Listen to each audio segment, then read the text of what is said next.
Twitter. It's become a social phenomenon. Since arriving on the scene in 2006, it's transformed how our world shares information, and it's dramatically changed the landscape of social media. Don't believe me? Take a look at these numbers. Twitter has over 465 million user accounts worldwide. Only 107 million of those are in the United States. Every day, there's 175 million tweets being posted on Twitter, and over 33 billion tweets every single year. Twitter is what is known as a microblog. Think of this as a blog with a character limit. In Twitter's case, that's 140 characters per post. Users can sign up for a free online account and can post or tweet to other users and anyone else online. You can also share others' messages through retweets and mentions. With Twitter being so popular, businesses and marketers are determined to reach those consumers and turn Twitter into a moneymaker. The question is how they use Twitter for business and if they can make money from Twitter at all. I've spoken with social media professionals, experts on social media and right on the front lines of Twitter.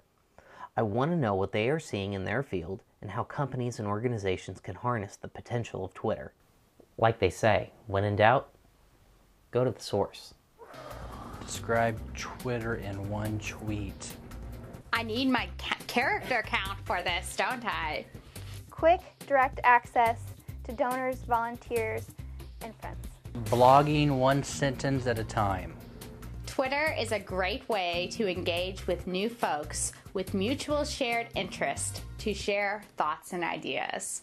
Insider baseball. Twitter is an interesting social media network from a standpoint that within your very large metropolitan areas, your Chicago, New York, LA, you get genuine user conversation.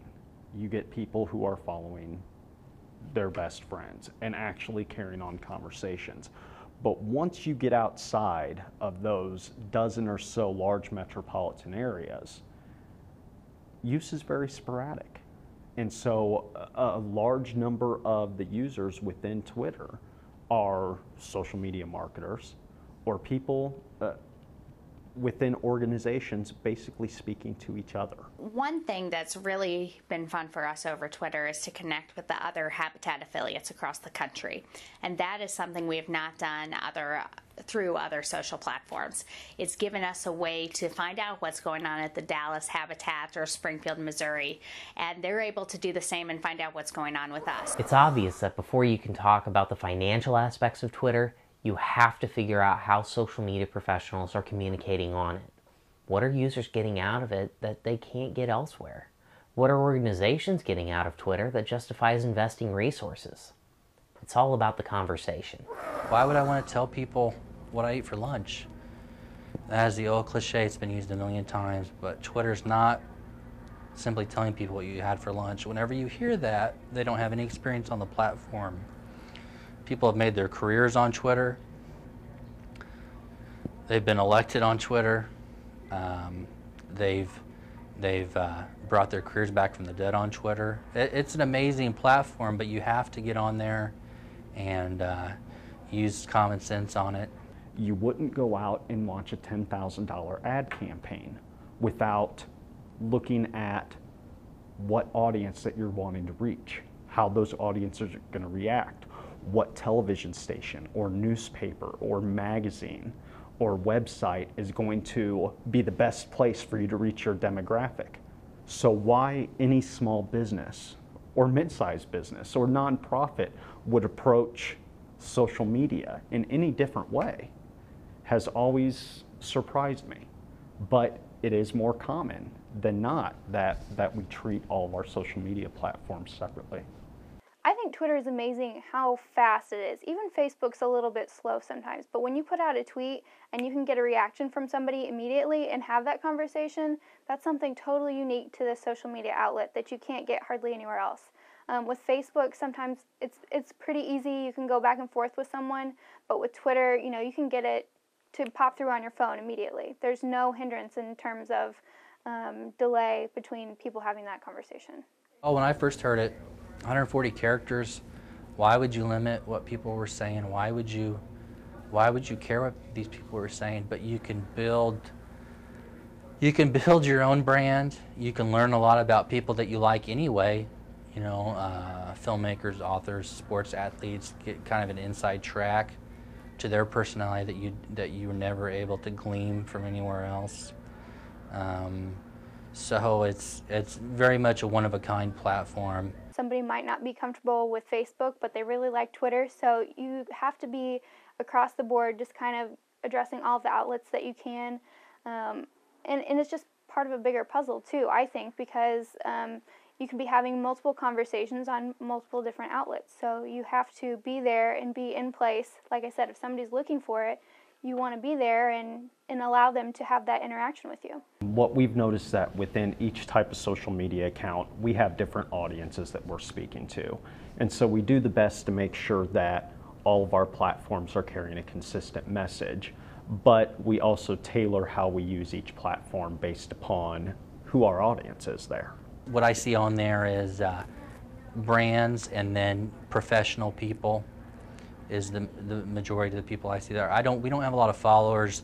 I don't have a lot of interaction with teenagers, for example.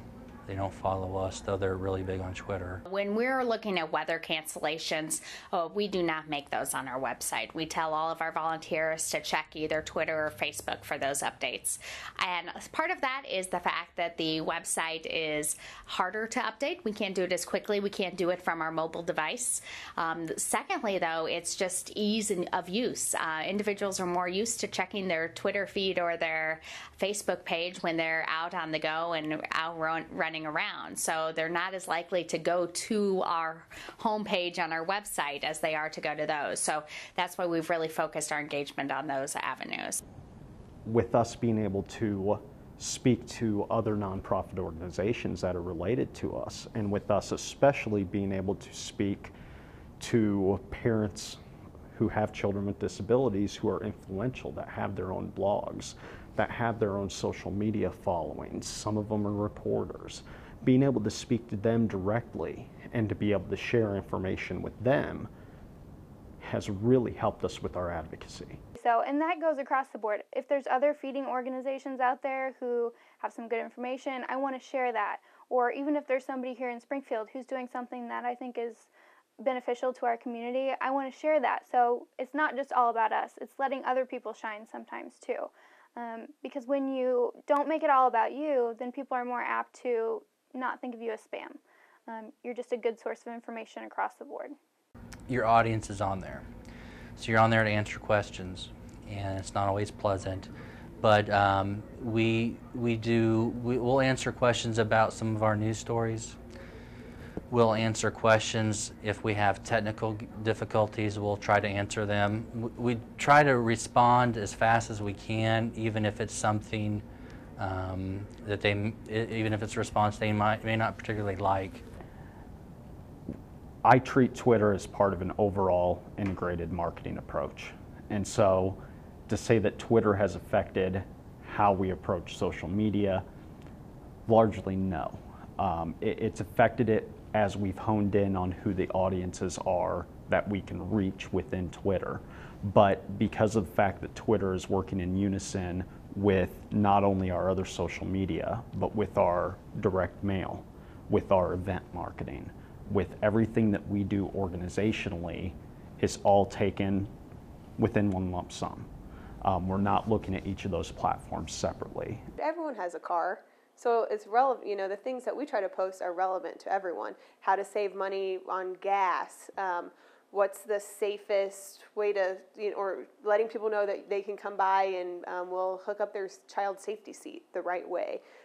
We try to let everyone know what we're doing with different charities. So, we don't, like I said, we don't want to sell to them, but we want them to know that we care about them.